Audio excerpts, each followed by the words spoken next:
El más aparatoso de los invasores del cuerpo de una madre es el de sus propios hijos. Se tienen que producir una serie de procesos casi milagrosos para que el cuerpo no rechace al feto como si fuera un virus. Entre otras cosas, tiene que disminuir, para facilitar la entrada del intruso, las propias defensas de la madre. Son los movimientos misteriosos del ejército inmunológico. Rolf Zinkernagel es director del Instituto de Inmunología Experimental de Zúrich. En 1996 recibió el Premio Nobel de Medicina por sus descubrimientos acerca del funcionamiento del sistema inmunológico. Rolf, este es un programa sobre la guerra, una guerra cruel, que es la que sucede en nuestro interior. Y tú, como uno de los inmunólogos más prestigiosos del mundo, ¿tú encuentras algún parecido en esta batalla con lo que Darwin llamó la supervivencia del más fuerte, de lo que ocurre en el mundo exterior? Quiero decir, ¿es más cruel la guerra que se libra en el exterior que la del interior nuestro? No, yo creo que son muy comparables. Y sobre el principio de Darwin, tengo que decir que no hay una parte que gane claramente. Siempre el final siempre está equilibrado. Y creo que en la batalla de la defensa inmunológica contra las infecciones que nos invaden, siempre hay un equilibrio.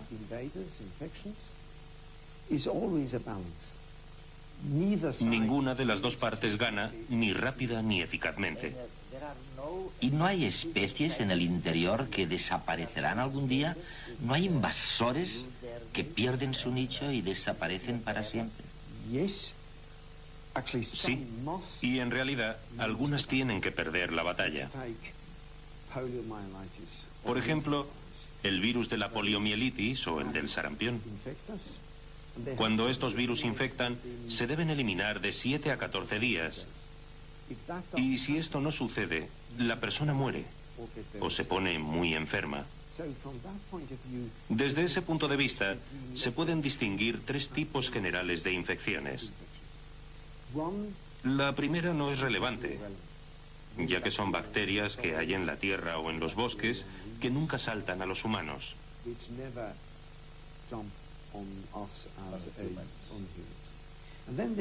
La segunda categoría son las bacterias de, por ejemplo, nuestros intestinos, el delgado y el grueso. Hay millones, en realidad hay millones de bacterias en cada gramo de contenido.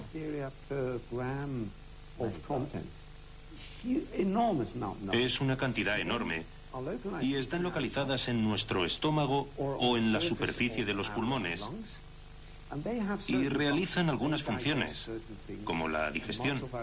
Muchos alimentos se digieren por estas bacterias y ayudan a romper muchas estructuras para que se puedan disolver. Es una especie de colaboración. Es una simbiosis en el sentido verdadero. Las dos partes se benefician, pero hay una barrera acordada entre la mucosa, en el estómago, y una defensa inmunológica que previene que estas bacterias pasen la barrera e infecten el interior.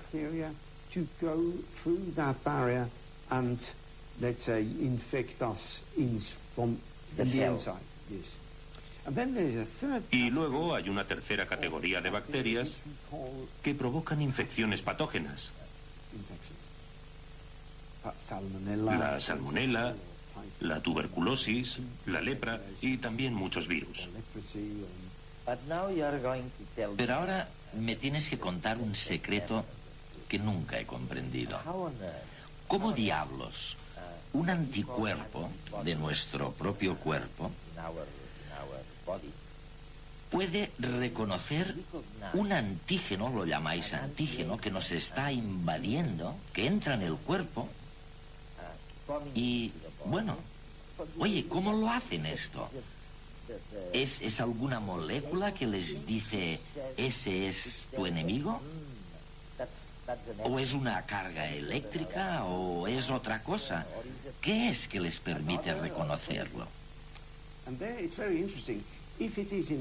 Esto es muy interesante, ya que solo cuando las bacterias o los virus alcanzan nódulos linfáticos o el bazo, entonces comienza la respuesta inmunológica. Si los virus o la bacteria se mantiene fuera de los nódulos linfáticos o el bazo, que son los órganos esenciales donde comienza la reacción inmunológica, entonces no sucede nada.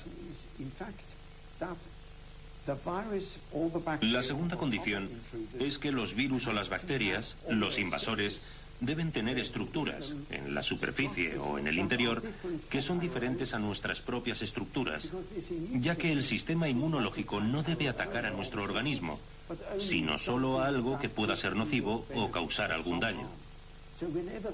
Y entonces, cuando penetra esta estructura, un virus o unas bacterias en el sistema inmunológico y se reconoce como extraña, hay unas células llamadas células B que tienen que ponerse en marcha. El funcionamiento del sistema inmunológico, el ejército que nos defiende de las amenazas externas, es sorprendente. Una partícula extraña, una bacteria, un hongo, un virus, supera las barreras físicas de nuestro cuerpo y llega a la sangre. Allí se encuentra con unas células, los fagocitos, que literalmente van comiendo y destruyendo visitantes no deseados. Pero no solo se los comen, sino que algunos de ellos incorporan fragmentos del antígeno invasor en su superficie y viajan por el sistema linfático hasta una comisaría de policía, los ganglios, donde muestran los restos del agresor a otros soldados, los linfocitos T. Las células T inmediatamente envían unas señales químicas para que acudan sus superiores, los linfocitos B. Estos estudiarán los antígenos y diseñarán millones de moléculas llamadas anticuerpos que viajarán por todo el torrente sanguíneo uniéndose específicamente a los agentes agresores. De esta forma, los invasores son más fácilmente reconocibles y destruidos por macrófagos y un nuevo tipo de linfocitos T. Además, todos estos anticuerpos se quedarán en la sangre de forma que si en un futuro el agresor se atreve a entrar otra vez, será comido de forma inmediata por los soldados linfocitos T. Esta es solo una simplificación de la enorme cantidad de partículas y mecanismos, algunos de ellos todavía desconocidos, que intervienen en la defensa de nuestro cuerpo. Intentar descifrar parte de este misterio es lo que llevó a Rolf Zinkernagel y Peter Doherty a recibir el Premio Nobel de Medicina en 1996. Ya se sabía que los linfocitos T no solo reconocen invasores extraños, sino también las células del propio cuerpo que hayan sido infectadas, ya que entonces expresan proteínas atípicas en su superficie. Pero el gran descubrimiento de ambos científicos fue demostrar que los linfocitos debían también identificar la célula como propia. Es decir, que nuestros soldados luchan solo por salvar a nuestras células. Infectando ratones con un virus, observaron que los linfocitos T que había generado un ratón luchaban contra sus células infectadas, pero no contra las de otro ratón con la misma infección. El sistema inmunológico es tan específico que parece como si tuviera algún tipo de conciencia. Sin duda, significa una obra de nanotecnología más compleja que cualquiera de nuestras creaciones artificiales. ¿Y qué pasa con las famosas células T? La diferencia entre estas células que producen anticuerpos, llamadas células B, comparadas con las células T, o también llamadas linfocitos T, es que las células B liberan la molécula de reconocimiento que denominamos anticuerpo. La función de las células T es que una vez se han activado pueden emigrar del sistema vascular y pueden ir a órganos infectados, como el riñón o el hígado, etc., y eliminar las células infectadas. Tú descubriste, ¿no?, por medio de experimentos con ratones, que los linfocitos T también distinguen a las células del propio organismo. Fue este uno de los motivos por los que te dieron el premio Nobel, ¿no? ¿Cuál fue el experimento? Analizamos las respuestas inmunológicas de diferentes familias de ratones, la actividad tóxica de los linfocitos T, de las llamadas células asesinas T, contra las células infectadas. Y lo que hallamos es que si tenemos los ratones A, B, C y D, y testamos los respectivos linfocitos T de estos ratones después de la inmunización, encontramos que, por ejemplo, los del ratón B solo eran capaces de matar los tejidos de su propio cuerpo que nosotros habíamos infectado de forma artificial.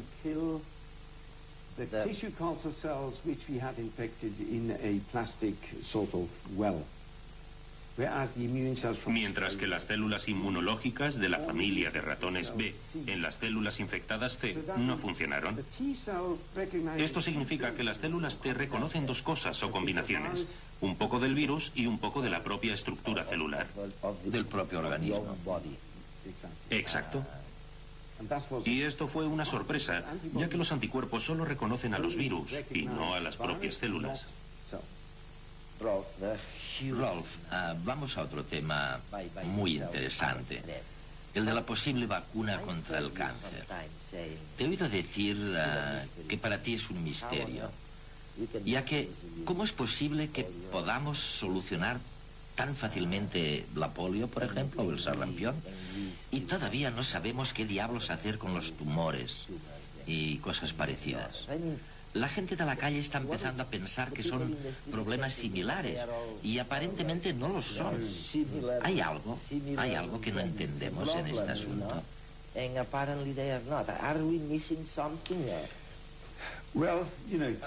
Hay varios niveles de respuestas, pero creo que la más cabal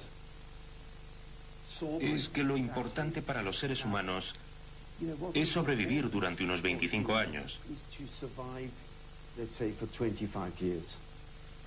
Ya que este es el tiempo que se necesita para criar la siguiente generación. Y después de 25 o después de 30 años... Somos redundantes. Sí, básicamente somos redundantes. Biológicamente. Sí, biológicamente. Aunque como individuos es normal que pensemos en este problema de una manera diferente. Pero como problema de población biológica, unos 25 o 30 años es lo necesario. Como sabes, la mayoría de los tumores son en realidad un problema médico derivado del envejecimiento, desde luego después de 30 años. O sea, que la supervivencia al tumor no ha sido una fuerza de selección. Las infecciones sí que lo son, ya que matan de 0 a 3 años. Y si no se llega a los 12 o a los 15 años, no se puede procrear.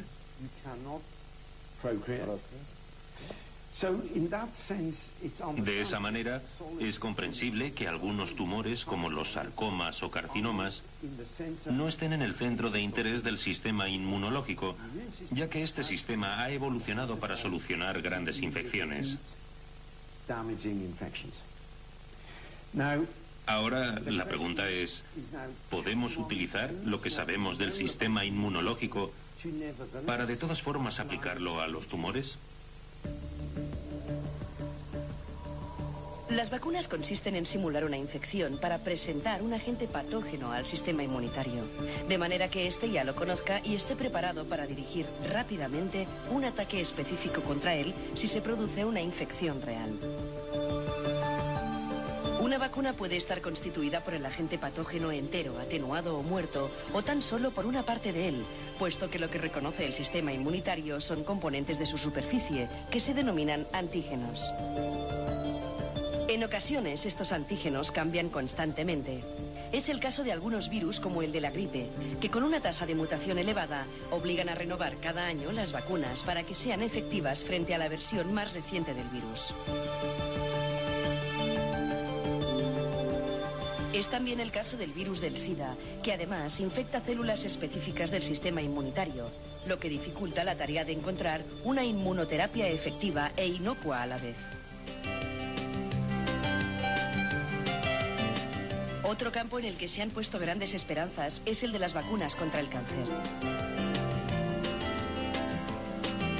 Aunque una vacuna sirve tradicionalmente para prevenir una enfermedad, el descubrimiento de que las células tumorales poseen moléculas que no están presentes en las células normales y que son reconocidas como antígenos por el sistema inmunitario, permite pensar en una inmunoterapia contra el cáncer.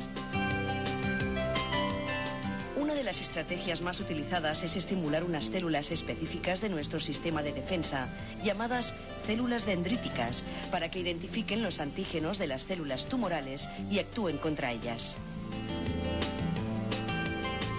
En este caso, las vacunas estarían compuestas de células dendríticas, extraídas del mismo paciente y tratadas en el laboratorio para llevar a cabo esta función. Otra estrategia se basa en técnicas de ingeniería genética. Consiste en modificar el contenido genético de un virus no patógeno en el hombre. Una vez inyectado en el paciente, el virus se adentra en el núcleo de las células tumorales, mezcla el material genético que lleva con el de la propia célula y activa un proceso de destrucción de la célula tumoral, como si de un caballo de Troya se tratara. Aunque todavía no se comprende cómo actúa el sistema inmune contra el cáncer y por qué algunas veces no consigue frenarlo, estas vacunas podrían, de momento, completar los tratamientos oncológicos convencionales: cirugía, quimio y radioterapia. En el futuro, sin embargo, no es imposible pensar en la vacunación preventiva de sujetos genéticamente predispuestos.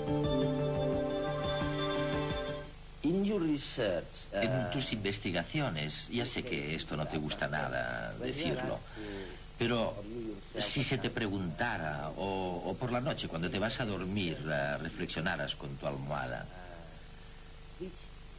en los próximos 10 o 15 años, ¿qué enfermedades estarán próximas a desaparecer? O recibirán un duro golpe, como ha sucedido con la viruela u otras, si es que hay alguna. Hay muy pocas que controlaremos exclusivamente por medios inmunológicos, por las vacunas clásicas. Quizá la polio puede que esté controlada. Es lo que la OMS está intentando, y quizás sea posible. Es posible que el sarampión también. Pero otras como la gripe o el HIV, La hepatitis. la hepatitis C teóricamente no es imposible. Pero será muy difícil porque todavía no tenemos una vacuna. Estos virus estaban antes de que nosotros apareciéramos en el planeta y seguirán aquí cuando nosotros hayamos desaparecido.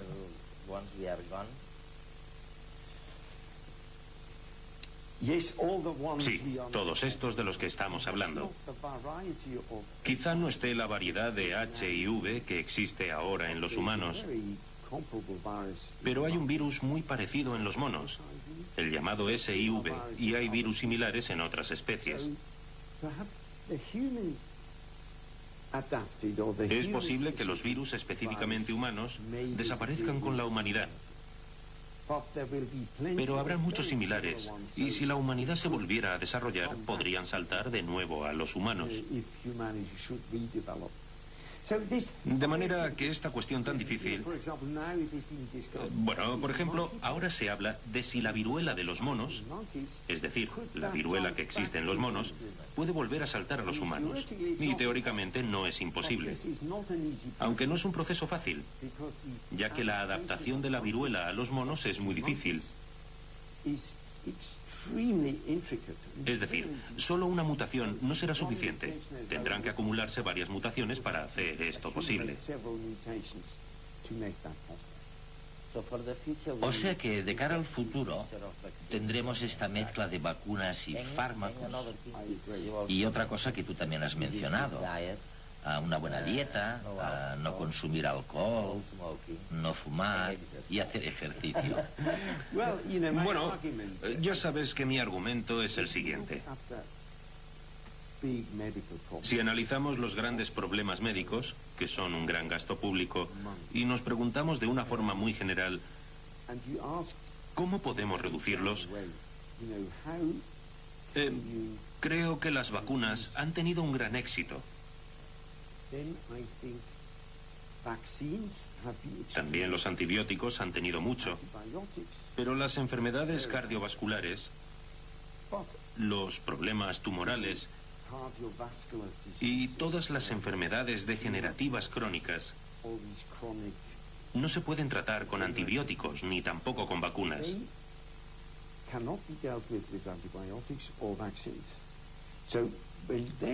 Así que cuando uno se hace la pregunta de qué es lo que tiene mayor efecto sobre estas enfermedades, la respuesta es nuestro comportamiento. Es decir, no fumar, porque fumar produce cáncer de pulmón. No consumir demasiado alcohol, porque eso produce cirrosis hepática y cáncer de hígado. No ser sedentario, sino moverse, usar los músculos, porque esto mantiene el corazón y el sistema vascular en buena forma. Y comer moderadamente, porque estar gordo o con sobrepeso significa sobreutilizar toda la infraestructura en nuestro cuerpo, incluyendo la circulación y el corazón, la respiración, etcétera, etcétera. De manera que no queda mucho más para protegerse. Sí, creo que deberíamos explicarle esto a la gente, ya que de hecho saldría realmente muy barato.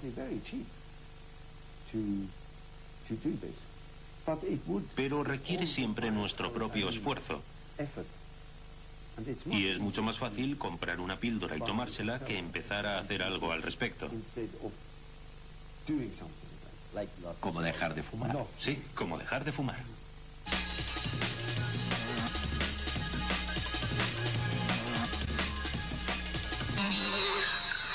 ¿Cómo se transmiten las bacterias la información entre ellas? Se trata de una pregunta crucial para entender su funcionamiento y así poder combatir las infecciones bacterianas. Un equipo de Barcelona ha encontrado algunas claves sobre la transmisión de información genética.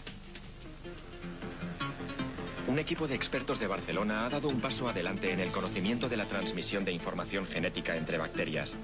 Los investigadores han detectado e identificado la estructura molecular de una proteína clave implicada en este proceso. Se trata de la relaxasa. A diferencia de los humanos y los organismos superiores, las bacterias son capaces de intercambiar fragmentos de ADN entre ellas, lo que las ayuda a evolucionar y adaptarse rápidamente.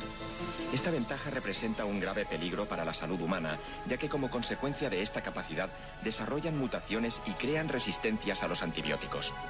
Los científicos del CSIC han desvelado la estructura atómica de esta proteína, así como se une al ADN y lo corta. Recién salidas de las piscifactorías gallegas, acaban de llegar a los mercados las primeras remesas de besugos criados en cautividad. Han sido 8 años de estudios y experimentos, pero finalmente la acuicultura ha dado un nuevo paso adelante en la cría de especies en granjas marinas. Se trata de la primera vez que esta especie se crea y se cría en piscifactorías.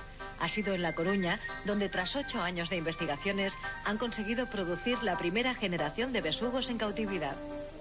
El proceso se inició hace 4 años con la eclosión de más de 240.000 huevos de 1 milímetro de diámetro.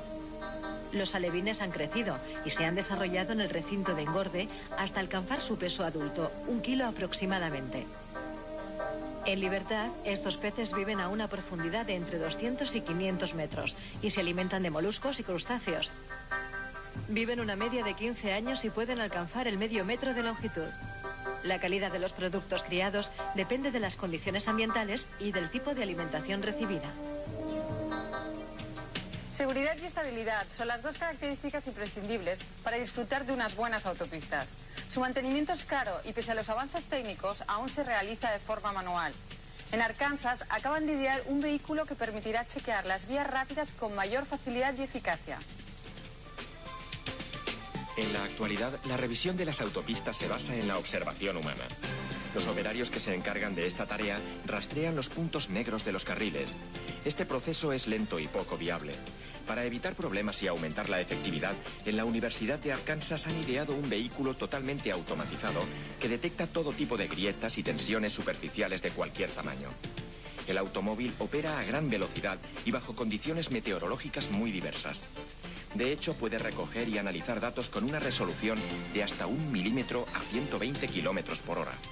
Y es operativo de día y de noche. El sistema informático, a la vez que fotografía las grietas del pavimento, las clasifica. y almacena toda la información en una base de datos central. Si Mozart levantara la cabeza, no daría crédito al uso que se hace de sus composiciones.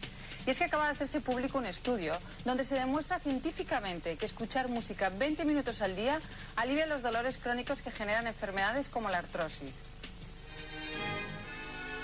La investigación se ha realizado en Florida con un grupo de personas mayores de 65 años aquejadas de artrosis.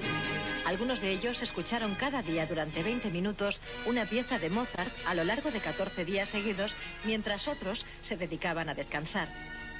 Los resultados de la investigación demuestran que a las personas que escucharon música se les redujeron los dolores articulares a la mitad, mientras que los voluntarios del grupo que no escuchó música no experimentaron ninguna mejora sustancial.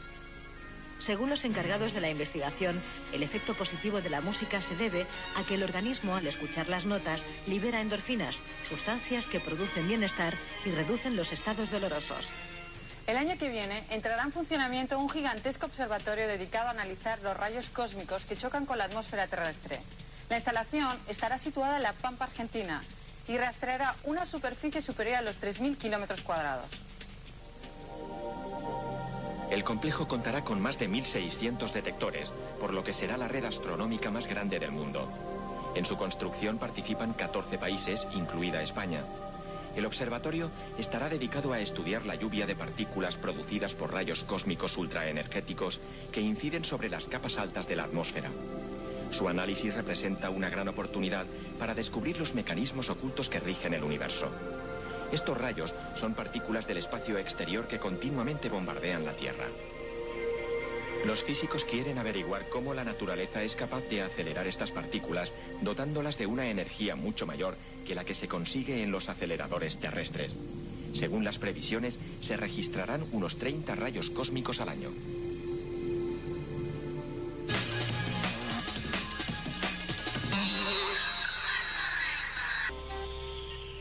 Bienvenidos a Redes una vez más, a nuestra audiencia de la 2 de Televisión Española, la audiencia del canal internacional, como no, y las audiencias de los canales digitales. La verdad es que en Redes lo habíamos medio sugerido hace algún tiempo, que no estamos programados para hacer frente a las amenazas que nos vienen después de los 30 años.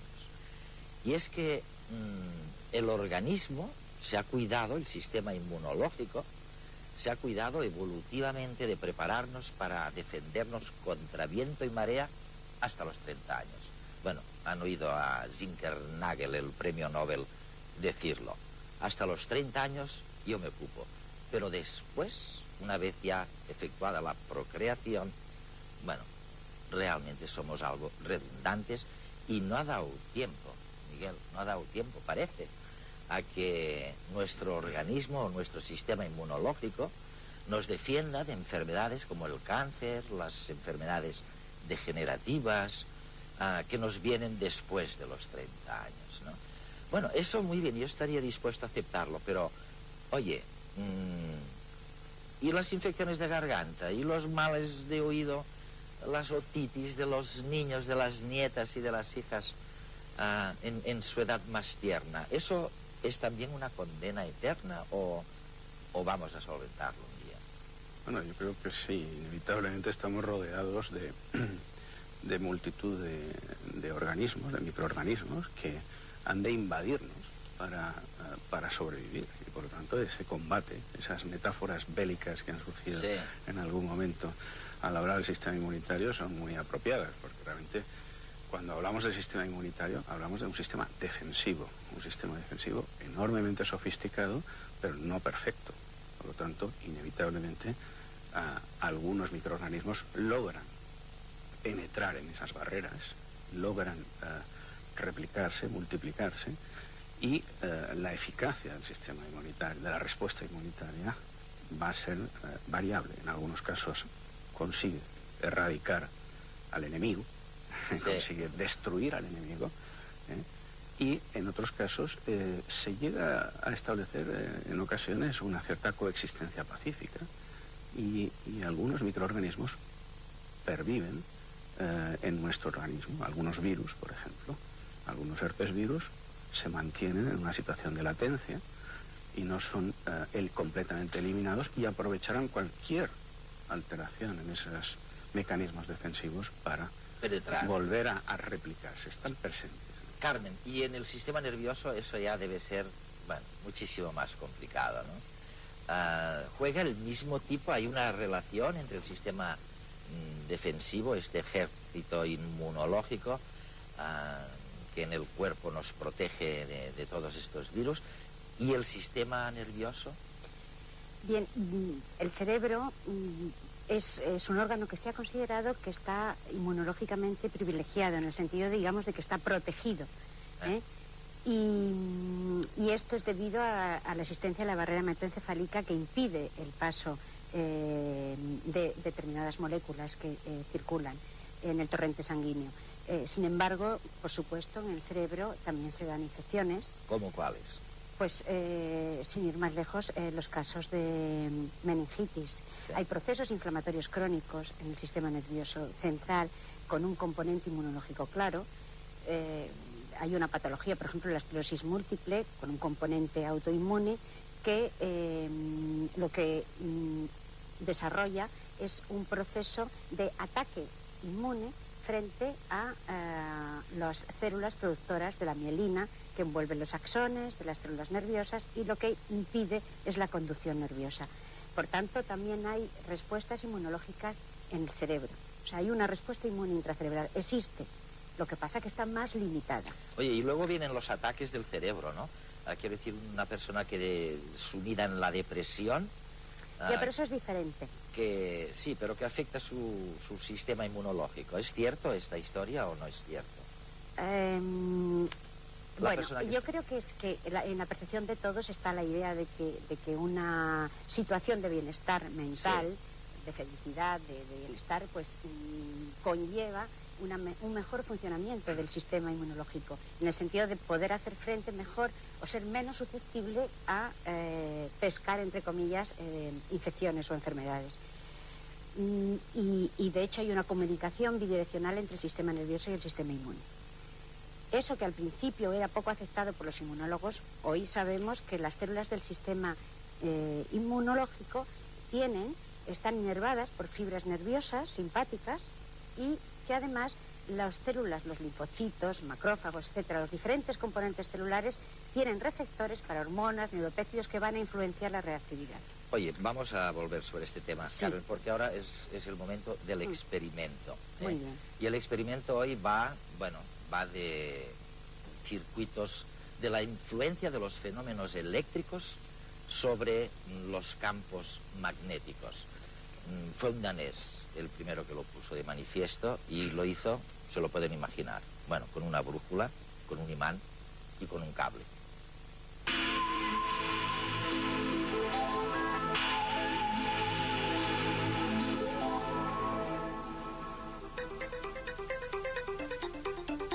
Las fuerzas eléctricas y las fuerzas magnéticas están relacionadas, forman parte de un rompecabezas que muchos intentaron encajar. Pero no fue hasta 1820 cuando se consiguió. Electricidad y magnetismo estaban separados hasta que llegó Ørsted. ¿Cómo afectan las corrientes eléctricas a los campos magnéticos? Vamos a verlo. Ørsted fue el primero que estableció una relación entre los fenómenos eléctricos y magnéticos. Y lo hizo utilizando básicamente lo que tenemos aquí, una pila, una brújula y un cable. Vamos a conectar el cable a la pila. Cuando cierre el circuito, vamos a ver cómo la aguja de la brújula, que está indicando al norte, va a cambiar de dirección. Si invierto el sentido de la corriente, vamos a ver cómo la aguja de la brújula invierte el sentido respecto al anterior y ahora señala a la izquierda. Y ahora vamos a ver qué pasa si nosotros cerramos la corriente con una ida y vuelta. Es decir, ahora la corriente viene para aquí, regresa, de manera que la corriente total es cero. Como vemos, lo que sucede es que no se mueve la aguja de la brújula. Si acercamos una pila a una brújula, no pasa nada. La aguja no se mueve. Son las corrientes las que producen una orientación en los campos magnéticos. Tras los experimentos de Oersted, empezados en 1807, pero no presentados con éxito hasta 1820 en la Asamblea, empezó una nueva era, la de la electricidad. Vamos a ver. Vamos a intentar saber en virtud de qué mecanismos los anticuerpos de nuestro cuerpo distinguen al enemigo, a los antigen que llamáis, ¿no? ¿Qué caray pasa para que alguien ahí dentro descubra, identifique a un antigen que viene contra ti? Oye, hay señales magnéticas, acabamos de ver el experimento, hay señales biológicas, es que tienen una pinta que se ve que son invasores. ¿Qué es lo que pasa, Miguel? Bueno, digamos, dentro de los elementos de sofisticación del sistema inmunitario, precisamente está el disponer de sensores, de mecanismos que diferencien el posible patógeno frente al que hay que reaccionar de las estructuras propias. Y esto el sistema inmunitario lo hace no solo con los anticuerpos, existen una batería, una amplia gama de sensores, de receptores que están en la superficie de las células y que son los que van en un momento determinado, cuando detectan, cuando interaccionan, se establece la interacción molecular con un elemento potencialmente patógeno, activan a esas células y empieza a ponerse en marcha el proceso. Y eso lo hace el sistema inmunitario a dos niveles. Un primer nivel es que actúa como primera barrera defensiva. Hay que pensar que cualquier ejército tiene fuerzas de choque. La primera barrera defensiva utiliza receptores, que no son los anticuerpos, que es lo que más conocemos de todo el sistema. Utiliza receptores que están presentes en cierto tipo de células listas para operar y combatir al patógeno. Y esos receptores lo que detectan están evolutivamente, han aparecido, y lo que van a ser es receptores que van a detectar patrones moleculares compartidos por microorganismos diferentes. De manera que son sistemas de reconocimiento relativamente groseros, pero sin duda respetan a los elementos propios. Solo reaccionan frente a moléculas presentes en ciertos patrones moleculares. Y en la respuesta inmunitaria adaptativa, la respuesta inmunitaria más sofisticada, la que median los linfocitos T y B y los linfocitos B a través de los anticuerpos, opera de otra manera. Opera generando una enorme diversidad, millones de estructuras moleculares diferentes. Los anticuerpos son que en un momento determinado van también a interaccionar con elementos del patógeno. Es lo que decía Zinkernagel cuando decía, oye, hasta que no llegan estos invasores a los ganglios linfáticos o al bazo, no se desencadena la respuesta masiva y es así, ¿no, Carmen? Sí, lo que está hablando Miguel, que lo ha explicado muy bien, es la respuesta, la inmediata, lo que es la inmunidad innata, ¿no? Sí. Que hablamos que es la primera línea de defensa frente a un ataque, frente a un patógeno. Y esto es lo primero que ocurre.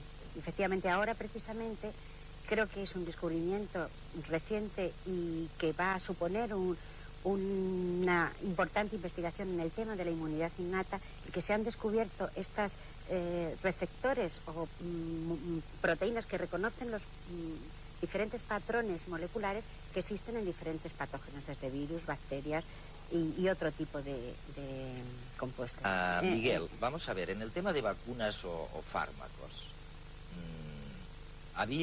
hubo un tiempo en el que parecía que, agotado el éxito de las vacunas, la gran esperanza estaba en los fármacos. Y ahora yo noto, un poco desde fuera, que hay como una vuelta a las vacunas, básicamente tal vez porque hemos descubierto esta cosa de la resistencia generada frente a los antibióticos, por ejemplo, y luego por el SIDA, ¿no? ¿Y dónde estamos en esto? Pensando en lo que decía Zinkernagel, ¿no? ¿Estamos avanzando a todo tren? ¿Estamos paraditos? ¿De cara al futuro va a haber cambios importantes?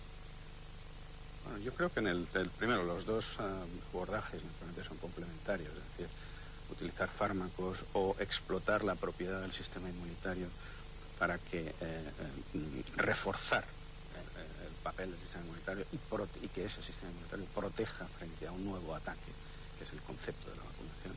Creo que son estrategias complementarias. Lo que ocurre es que, evidentemente, en esa lucha biológica nos encontramos con la enorme dificultad de que algunos microorganismos han desarrollado a su vez, son cambiantes, se adaptan, desarrollan estrategias de evasión de la respuesta inmunitaria. Y el virus del SIDA, el virus de la inmunodeficiencia humana, es el paradigma porque ataca el corazón del sistema inmunitario, ataca esos linfocitos T que son destruidos en la infección por el virus, son los directores de orquesta necesarios para que el conjunto del sistema funcione. Es decir, ese virus se ha adaptado para sobrevivir a bloquear la propia respuesta inmunitaria. Claro, muy bien. Cuando los invasores vienen de fuera, podemos reconocer, podemos intentar defendernos, pero ¿qué pasa, caray, cuando los ataques vienen de dentro, ¿no? Y quiero que veáis un reportaje sobre este tema. Un sistema inmune normal es una especie de empresa de seguridad interna del organismo que detecta los elementos que puedan resultar peligrosos para el cuerpo: toxinas, bacterias, células cancerígenas o sangre y tejidos ajenos. Este control es el responsable, por tanto, del rechazo de los órganos en los trasplantes. Y a veces, las madres gestantes abortan porque su sistema inmunológico no reconoce las propias proteínas que generan en su nueva condición de embarazadas. Esto es debido a la enorme especificidad que existe entre las moléculas que ejercen esta función. En ocasiones incluso el sistema se ha tomado demasiado en serio su trabajo y se generan alergias, que son respuestas exageradas a partículas inofensivas para el organismo, como los granos de polen, los ácaros del polvo o incluso algunos alimentos, medicación y picaduras de insectos. No se ha determinado la razón por la cual algunas sustancias desencadenan alergias y otras no, ni por qué solo determinadas personas las padecen. Lo que sí se ha observado es que la vida en los países más ricos puede ser responsable de la incidencia creciente con que se dan estos trastornos. Los niños crecen en ausencia de focos de infección, lo que les hace más débiles frente a agentes alérgenos procedentes de la falta de ventilación y del uso de la calefacción, por ejemplo. En cambio, en países en donde las condiciones de higiene y salud pública son peores, los niños son menos propensos a las alergias. Se cree que los bebés en sus primeros meses de vida deben luchar contra tantas agresiones reales que más tarde no tienen capacidad para producir reacciones innecesarias. Pero en ocasiones las víctimas de este equívoco no se hallan en el ambiente, sino que están en nuestro interior. Cuando una persona tiene un trastorno autoinmune, el sistema de seguridad se vuelve loco y ataca determinados órganos de nuestro propio cuerpo. Se produce, por tanto, la destrucción de los tejidos afectados, generándose alteraciones que pueden llegar a ser muy graves. Veamos algunas de las más comunes. Una enfermedad de este tipo, poco conocida, pero muy extendida, es el lupus, que se manifiesta externamente por manchas en la piel, pero que puede afectar a los órganos internos de manera seria. La glándula tiroides también puede sufrir del ataque del sistema inmune, generándose una inflamación crónica que puede derivar en hipotiroidismo. El páncreas es otra de las dianas más comunes. Como consecuencia se puede desarrollar una diabetes. La artritis es otra enfermedad típica, producida por la inflamación de los tejidos que rodean a las articulaciones. La destrucción de la película protectora de las neuronas genera la esclerosis múltiple. Y por último, los glóbulos rojos también pueden ser víctimas de este tipo de dolencias, dando lugar a las anemias. cuando el ejército defensor se vuelve contra uno mismo, ¿no? Oye, estas enfermedades autoinmunes, ¿tiene alguna solución? ¿En qué estáis trabajando? Muy bien, las alergias, nos explican, es probablemente un desconocimiento del sistema, causas que no se conocían, pero la esclerosis múltiple... Vamos, yo pienso que, en primer lugar, las causas de por qué el sistema inmune empieza a atacar a uno mismo, pues no se conocen, eso para empezar, y ahí se manejan diferentes etiologías. Incluso hay etiologías que implican a virus o incluso agentes ambientales que han estado en el medio ambiente y sujetos en una determinada edad juvenil o infantil, han estado expuestos a estos virus, por ejemplo, y luego quedan latentes y al pasar el tiempo se desarrollan una respuesta inmune exacerbada frente a ese antígeno viral, pero también frente a antígenos propios. Es curioso esa historia de, por un lado, la permanencia, ¿no?, allí escondidito del antígeno, del virus. Escapa a todos los filtros. Exacto. Y luego la otra cosa es, cuando pensamos en las vacunas, la vacuna presupone que alguien tiene memoria para que aquello dure durante años, ¿no? ¿Es cierto esto? O sea, sí, bueno, el término memoria efectivamente también es un término clásico que utilizamos en inmunología para definir una serie de procesos complejos, pero que esencialmente lo que hay detrás es que tras un primer contacto con el elemento antigénico, con el antígeno, en el propio desarrollo de la respuesta que lleva a la activación de los linfocitos T, de los linfocitos B, algunas de esas células quedan en un momento determinado, el sistema en conjunto queda marcado, queda preparado para responder más eficazmente, más rápidamente a un nuevo contacto con el mismo elemento. Esto es lo que tradicionalmente llamamos memoria. ¿Y eso pervive? Y eso, en algunos casos, pervive mejor que en otros. Es decir, no todos los antígenos estimulan el desarrollo de la memoria del sistema de igual manera, y precisamente uno de los retos, entre otros, cuando se intenta diseñar una vacuna, es decir, mirar de toda la estructura compleja de un microorganismo cuál es el elemento frente al que hay que atacar, ¿no? La idea es buena, pero la idea es excelente, pero hay que mejorar. Las técnicas. ¿Habéis oído hablar de la cuestión? La cuestión es, un concurso que tenemos con nuestra audiencia. Le vamos a dar un mes más de vida porque habíamos recibido más cartas de las que esperábamos. La cuestión es una pregunta que hacemos a toda nuestra audiencia para que nos sugieran cuál es el mayor descubrimiento científico de la historia.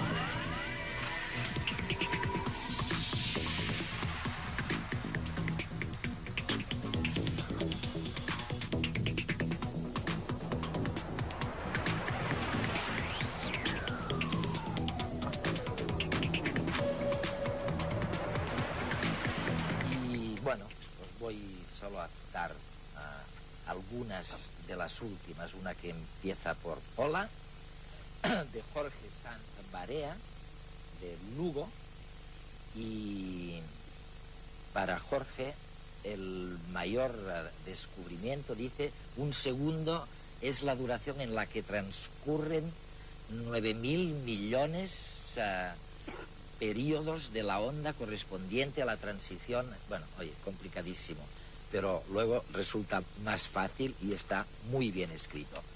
Luego tenemos a Hércules Guardiola, que escribe fabulosamente de Dondes Hércules, de Cabanes, de Castellón, fabulosamente sobre cómo se descubre un descubrimiento y qué requisitos necesitas para poder decir yo he descubierto tal cosa. Vosotros, se os ocurriría, si participarais en el concurso, cuál ha sido el mayor descubrimiento de la historia? Habla tú primero. No, a mí me resulta muy difícil. Quiero decir, para mí la ciencia es un proceso de sumatorio, es un proceso en el que muchos